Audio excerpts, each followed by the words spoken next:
Now, have you ever been so absorbed in something that you lose track of time? I have. Maybe while playing music, writing, surfing, coding, doing art, or even praying. You find yourself in the zone where everything flows. That's what psychologists Me high. Chick sent me high. famously termed the flow state, and it's another facet of our inner experience that links to our topic. Flow is typically described in secular terms, like in sports or art, but intriguingly, it shares the same qualities with meditative and trance states. It's essentially a positive, altered state of consciousness attained through full immersion in an activity. When you're in flow, several things happen. Action and awareness merge. You have clear focus, and feedback is immediate. Perhaps the most striking feature is the altered perception of time.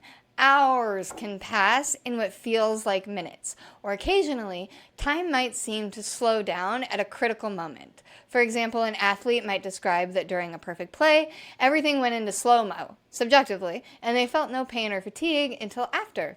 In deep flow, people often forget their bodily needs, hunger, aches, even the need to use the bathroom, because their mind is elsewhere, so to speak. They often report a sense of effortless control. You're not forcing anything, yet everything seems together flawlessly. As one description puts it, ordinary thinking quiets, intuition takes over, and it feels as if you're being gently carried by a force yourself. Now, I have definitely experienced this. I am right-hand dominant, technically ambidextrous, and when I draw and get into this flow state, my intuition just takes over, and if I'm tired or my hand is hurting, I don't ever notice that. I just start drawing with my left hand. So my intuition has just completely taken over, and then the next thing I know, I'll be looking down and like, oh, I'm drawing with my left hand. Huh, that's fascinating. And that feeling on the spiritual side has previously been given terms like ecstasy or rapture to describe essentially the same state. The word inspiration itself comes from the Latin inspirare, meaning to breathe into, or from the Greek entheos, or God within, implying being filled with a divine breath. In a deep flow state, people often feel unity with what they're doing, sometimes even a unity with all things, which is a powerful transcendent sense of connection. So how do you get into flow? Usually by doing something challenging yet enjoyable, something that requires your full concentration. Athletes, artists, and gamers know the little tricks to trigger flow. A pre-performance routine, a focus technique, etc. For me, it's just getting in, doing it, and focusing on it. Interestingly, many ancient practices aimed at spiritual ecstasy are basically flow induction methods. Throughout history, humans have discovered a variety of ways to shift consciousness similarly to flow. Music, dance, chanting, ritual, prayer, fasting, sensory deprivation, isolation, extreme exertion, and I'm sure you can think of a few others that I can't mention on YouTube. All of these have been used to induce flow-like or trance states. If you think about a group of people drumming and dancing in a circle for hours, chanting until they reach a euphoric trance, or people in a congregation worshiping until tears are streaming down their face and they're having these visions and speaking in tongues, that is a flow state through rhythmic activity. A hermit fasting and praying alone in a cave may also enter an altered state. Hunger and fatigue contribute, but the deep focus on prayer does as well. In fact, fasting is a common thread in vision quests and religious rites, precisely because physical deprivation can alter your perception. It might make you lightheaded, sure, but it can also produce clarity or even hallucinations as the body and mind shift gears.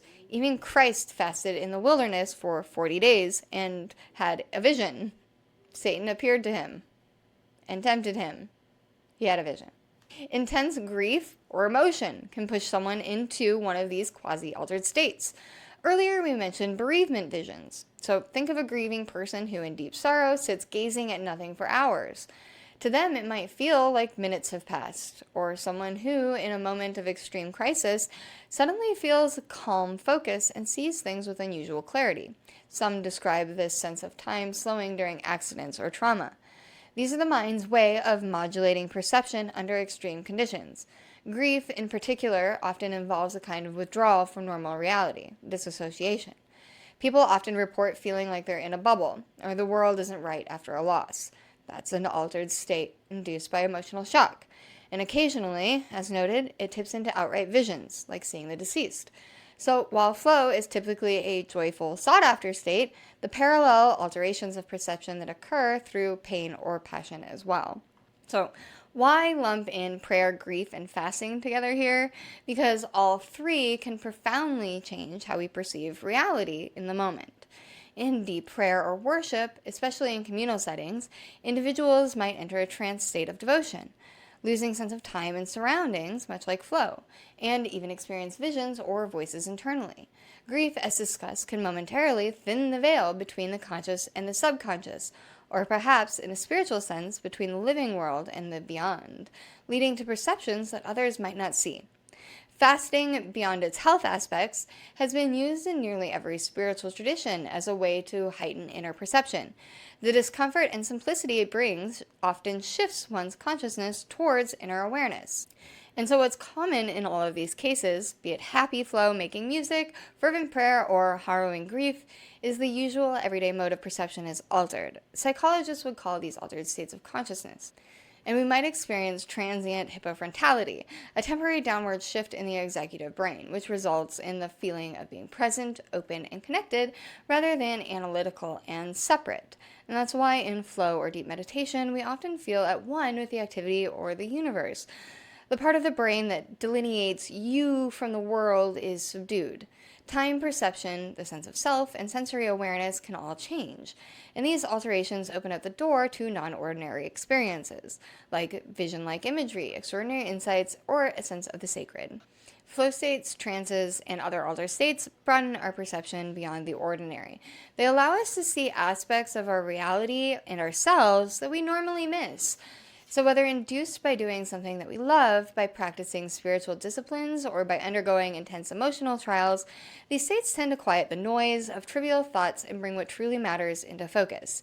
In flow or ecstasy, people describe a feeling of truth and unity, noticing details and patterns that weren't obvious before or intuitively solving problems, as if the mind is tapping into a wider awareness. Some even call flow a lucid waking dream, where you navigate reality with the same fluid creativity as a dream. And from what I have researched, I would also classify flow as a lucid waking dream. And indeed, science finds that in deep flow, the brain shows a blend of alpha and theta waves, relaxed yet deeply focused, very much like that meditative state and the moments just before sleep. Meaning that flow isn't just a metaphorical cousin of a liminal dream state. It's a literal biological cousin too, sharing brain patterns associated with insight and inner imagery. So to sum up, all of these things, and any intense focus or emotion, can all induce shifts in consciousness that bring about inner visions and profound realizations. We've journeyed through a lot of territory, from defining waking daydreams and night dreams to biblical trances, brainwaves, solitude, emotion, and flow. But all of these threads weave together in a coherent picture. That altered states of consciousness are a natural and meaningful part of human life. They're not weird, they're not unproductive, they don't make you lazy. They play a crucial role in our conscious evolution, in creativity, in healing, in spiritual growth, in emotional processing. Visions, trances, flow, dreams, these are all ways that our mind connects different parts of ourselves together, and some would say connect us with something beyond ourselves. They thrive on stillness, on letting go of the constant external focus and chatter. In these states, people throughout history have felt that they could communicate with the divine, uncover deep truths, or simply perform at their very best. Modern science might explain the mechanisms, like theta waves or hypofrontality, but it doesn't diminish the value of that experience. In essence, stillness is the conduit for inner sight. When we find stillness, whether through prayer or in a quiet chapel, meditation on a cushion, a walking meditation alone in the woods, or losing ourselves in a beloved hobby, we activate a different mode of conscious exploration. In that mode, visions can come, creative or spiritual. We can solve problems in a flash of intuition, or we might feel images and insight arising from a deeper well. And so here, bridging the spiritual, psychological, and neurological isn't forced. We're describing the same phenomenon in different languages. A Christian might say the Holy Spirit gave them a vision in silent prayer.